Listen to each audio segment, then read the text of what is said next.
Are you using AI the right way?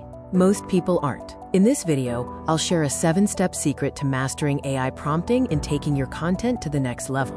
Do you simply ask AI to write an essay or give me business ideas? If so, you're among the 99% using AI incorrectly. It's time to stop the lazy prompting.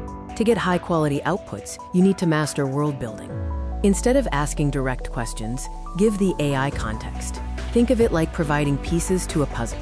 I've created a secret prompting cheat sheet with 7 powerful methods to improve your results. It's free, and you can download it from the link in my bio. Compare lazy prompting to smart prompting. While lazy users get generic, boring results, smart users provide specific context to get original, accurate outputs. The responsibility for quality is yours. Hack 1 is world building. Set the scene with rules and examples before you prompt. Hack 2 is deep research.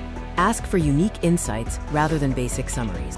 Hack 3, use meta prompting, where you ask the AI to help you write better prompts. Hack 4, use study mode and assign a specific persona to the AI. Hack 5 is the gap finder. Ask the AI to identify flaws in your logic. Hack 6, the AI stain eraser, which helps you remove robotic language for more direct communication. Finally, Hack 7, use emotional prompting and ask for a confidence score. If the score is below 90%, you know the information might be a hallucination. The ultimate hack is local AI. By running models like Llama 3 on your own hardware, you can bypass cloud limits and experiment 24/7. Check out the Digital School channel for the full masterclass.